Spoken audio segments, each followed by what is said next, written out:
Hi everyone, so today we are going to be presenting about our microprocessor assignment. So we chose project A, car park system with maximum 10 spaces. So first of all, I would like to introduce my group members. So I am Wan Nursahira, and my team members are Wong Yiin Hor, Augustine Koh, Kok Qi Sheng, and Maurice Tan.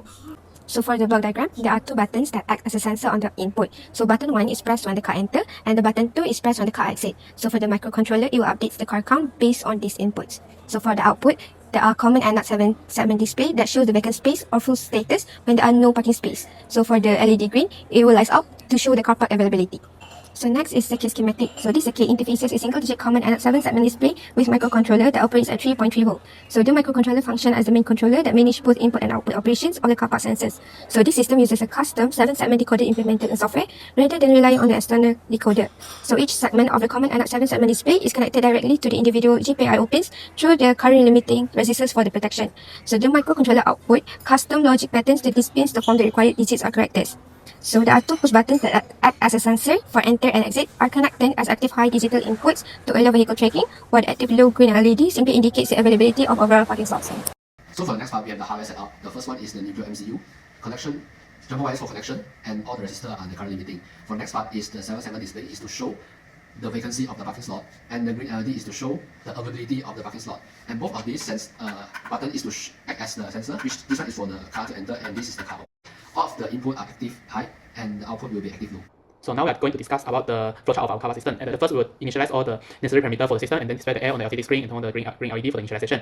And then next, we will detect the enter button logic. If the enter button is pressed, we will add the V count parameter by 1, and if the exit button is pressed, we will deduct the V count by 1. And after checking two button logic, we will going to check the frequency space logic. When the frequency space is more than 9, it means that the frequency space is full, and then it will turn off the green LED and display the FUR sequence on the LED screen. When displaying the FUR sequence on the LED screen, the pulling delay will detect whether there are any button is pressed during displaying the FUR sequence. If the button is pressed, the output delay will return 1 and then go back to the start of the super loop. And if not pressed, it will continue to display the following logic. And if the frequency space is not full, means the V count parameter is less than or equal to 9, it will going to display the number of the frequency space on the LED screen by calling the function of the F7 segment. And then if the frequency space is not full, that means that they will also turn on the green LED. Okay, so now we are going to discuss about the subfunction of the delay MS. This delay MS function will retrieve the MS as the parameter, and this function is to convert the millisecond into the system clock tick for the system understanding. And next is the 7-segment function. It will retrieve the display as the parameter, and this function is to pass the desired character into the peripheral register for displaying on the LED screen. And the last is the pulling delay subfunction, and this subfunction will retrieve the MS and the count address for the input parameter. And this function is aimed to detect whether there is any button pressed during the delay duration. When there are any button is pressed, it will return 1 to the main loop for the use.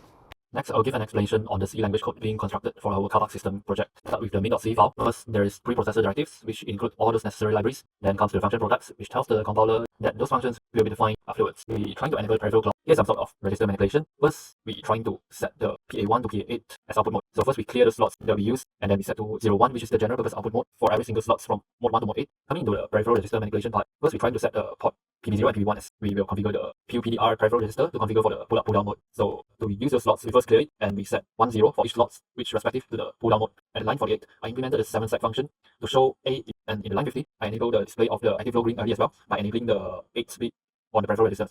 So in the line 52, you can see that there's the V count driver and those space driver, which is each of them respectively points toward the vehicle count in the car park at start is 0, and those space of the car park at start is 10. So let's look at the bounce input detection being implemented in our system. First, we have the car enter button, which simulates sensor that detects vehicle entry, and on the right side, we have the car exit button input detection at pin PB1, which tells the sensor that detects for the vehicle exit of the car park system. So if the button is pressed, it will implement a delay of 15 milliseconds with the bounce, the noise being created when the button is pressed. After that, check if the button is still pressed. If it's still pressed, it will perform the actions. After performing the actions, it will check if the button is being released or not. When it is being released, it will perform a delay of 15 milliseconds again.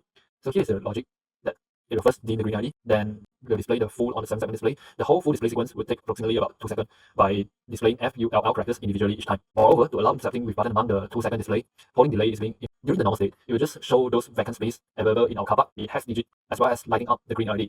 So coming into the 7-seg function, it is basically just a 7-segment display decoder being implemented. In this function, it consumes the character to display as the parameter. I has customized these bits to fit into the GPIO and is suitable for this project. Here comes the polling delay function. The polling delay function, it consumes the MS, the millisecond pass as parameter, and it delay 1 millisecond each, waking up the system in each millisecond intervals.